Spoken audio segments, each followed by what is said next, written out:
उमर अब्दुल्ला का बड़ा बयान,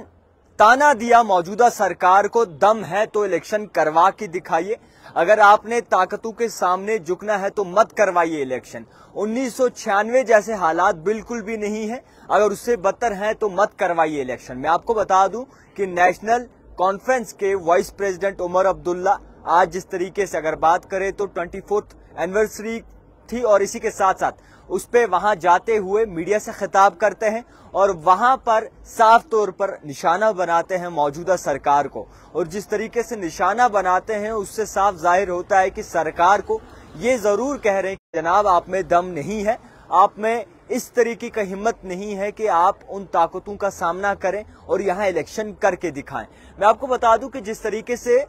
पीएम नरेंद्र मोदी जी जो है कश्मीर का रुख किए थे और यहां पर ये कहकर गए थे कि जनाब यहां पे इलेक्शंस होना है और स्टेट हुड जल्द ही वापस दिया जाएगा, मगर उसके बावजूद जिस तरीके से हालात बने थे और जिस तरीके से बाकायदा तौर पर इस वक्त नजरसानी की थी और ये कहा था कि जल्द ही इलेक्शंस होगा, मगर आपको बता दूं कि उसके बाद कुछ वक्त तक ये बात जो है वो दब के रह गई। मगर आपको बता दूं कि उसी बात को मद्देनजर रखते हुए और इस बात को साफ तौर पर जाहिर करते हुए नेशनल कॉन्फ्रेंस के वाइस प्रेसिडेंट यानी कि नायब सदर उमर अब्दुल्ला का ताना सीधा सरकार को कहा कि अगर आपको ताकतों के सामने झुकना है तो आप इलेक्शंस ना करवाएं। अगर आप चाहते हैं या फिर आपको लगता है कि 1996 से बदतर हालात यहाँ पे हैं तो आप इलेक्शन ना कराएं। जिस तरीके से हालात बने हैं और जिस तरीके से इस वक्त बाकायदा तौर पर निजाम चल रहा है, कहीं न कहीं परेशानी का सबब जरूर है। और परेशानी का सबब इसलिए भी है क्योंकि कहीं न कहीं अभी भी कुछ ऐसी चीजें पनप रही हैं हमारी सोसाइटी में, हमारे माशरे में, जो कहीं न कहीं खलल डालने की कोशिश कर रही हैं। और जिस तरीके से जम्मू कश्मीर को लेकर बात करें तो कहीं वक्फे से इंतखाबात कहीं दिखाई नहीं दे रहे, इलेक्शंस कहीं दिखाई नहीं दे रहे। हाल ही पार्लिमानी निशस्त के लिए जो है चुनाव हुआ था और असेंबली इलेक्शंस बहुत जरूरी थे, इसको लेकर बात बड़े पैमाने पे हो रही थी। तो फिलहाल के तौर पर मैं आपसे यूं कहना चाहूंगा, उमर अब्दुल्ला ने साफ तौर पर मुंह तोड़ जवाब दिया है मौजूदा सरकार को और ये कहा है कि अगर नॉर्मलसी नहीं है तो आप इलेक्शन ना करवाएं। आप एक तरफ से दावा करते हैं कि नॉर्मलसी है, पीस है, अमन है, तो आप इलेक्शंस क्यों नहीं करवाते। नीट को लेकर भी बात की और कहा कि बच्चों का मुस्तकबिल जो है वो दाव पे लगा हुआ है और नीट का जल्द से जल्द जो है फैसला होना चाहिए, क्योंकि जितने भी बच्चे हैं बच्चों के मुस्तकबिल के साथ खिलवाड़ नहीं होना चाहिए। और मैं ये भी जरूर कहूंगा कि असेंबली इंतखाबात को लेकर बात की जाए तो कहीं न कहीं ऐसी चीजें जरूर सामने आती हैं जो अब इस चीज के लिए जो है वो जानी जाती है कि आखिरकार जम्मू कश्मीर में इलेक्शंस क्यों नहीं हो रहे। मैं आपको बता दूं कि जम्मू कश्मीर में, खासकर जम्मू कश्मीर की बात की जाए तो कोई रिप्रेजेंटेटिव नहीं है। हाल ही पार्लिमानी निशस्त हुए हैं, पार्लिमानी इंतखाबात हुए हैं, उसे लेकर कुछ पार्लियामेंट मेंबर तो जरूर बने हैं, मगर यहाँ पर जिस तरीके से अब काम चल रहा है, कुछ लोग कहते हैं बेहतर है, कुछ लोग कहते हैं कि जनाब बदतर से बदतर हालात हो गई है, कुछ लोग कहते हैं कि मुख्तलिफ ऐसे शोबों में जो है ऐसी चीजें नहीं होनी थी, अब ये हो गई हैं, और कुछ लोग जो है बात करते हैं कि डेवलपमेंट हुई है। यहाँ पर जो छोटे बच्चे हैं उनको ड्रग अवेयरनेस के बारे में बताया जाता है, जो कि बिल्कुल छोटे हैं, जिनकी उम्र भी कम है, मगर वहां पर एक चीज है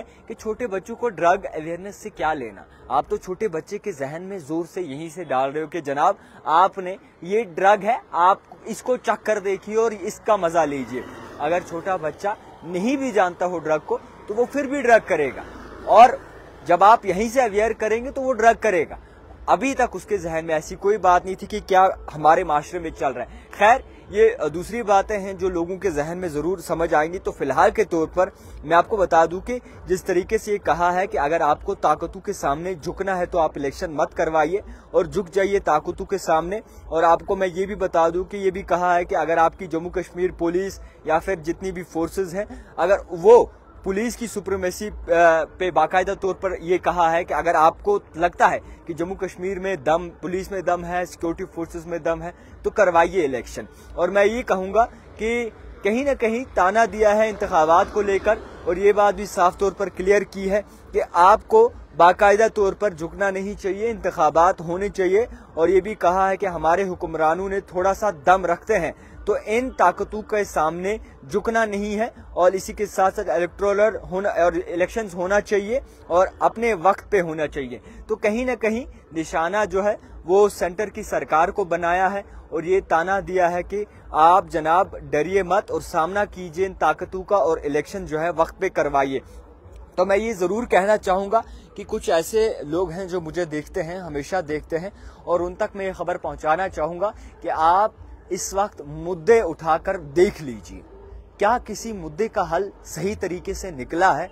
क्या किसी मुद्दे का हल सही मायनों में हुआ है, क्या जितने भी यहाँ पर बाकायदा तौर पर कामकाज करते हैं उनके साथ इंसाफ हुआ है, क्या यहाँ पर कानून जो लागू हुए हैं उससे लोग खुश हैं, क्या ग्राउंड जीरो पर आपने ये मालूम करने की कोशिश जो है वो की है, क्या कहीं न कहीं जिस तरीके से आप बड़े बड़े दावे करते हैं डेवलपमेंट के, क्या वो सही मायनों में हुई है। पानी के लिए जनाब तरस रहे हैं आज, बिजली के लिए तरस रहे हैं आज, बिजली फीस एक गरीब नहीं भर सकता, कैजू लेबरर्स की कमर तोड़ के रख दी गई है, कैजू लेबरर्स को बाहर का रास्ता दिखाया गया है। इसी के साथ साथ कुछ ऐसे एसपीओज हैं जिनकी तनख्वाहें अभी तक नहीं आई हैं, कुछ ऐसे फॉरेस्ट गार्ड हैं जो 25 साल से नौकरी कर रहे हैं मगर उनकी तनख्वाहें नहीं दी जा रही हैं, कुछ ऐसे कैजू लेबरर्स जो डेली वेजेस हैं जिन्हें साइडलाइन किया गया है 25 साल के बाद, बुजुर्ग हो चुके हैं वो, कुछ ऐसी माएं बहनें जो कि आईसीडीएस डिपार्टमेंट में काम करती हैं उनकी तनख्वाहों में इजाफा नहीं हुआ है,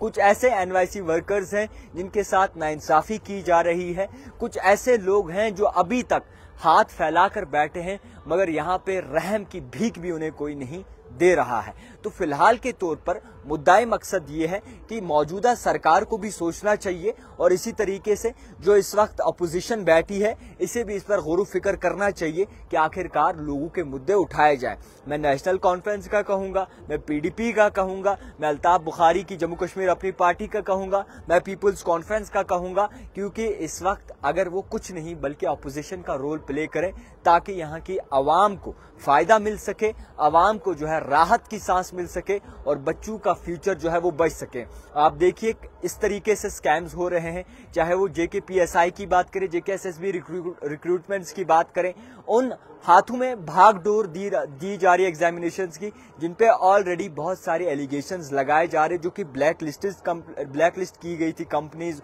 उनको भागदौड़ जो है वो दी जा रही है। यहाँ पर आप नीट को उठाकर बात करें, वहां भी स्कैम, जेकेपीएसआई में स्कैम, जितनी भी रिक्रूटमेंट्स है उसमें स्कैम। तो आखिरकार किस तरीके से हालात बेहतर हुए हैं, किस तरीके से लोगों के बारे में सोचा गया है, इसके बारे में भी सोचना चाहिए और आवाज उठानी चाहिए ताकि राहत की सांस जो है जम्मू कश्मीर के वासियों को मिल सके। देखते रहिए द टाइपराइटर जावेद खान के साथ।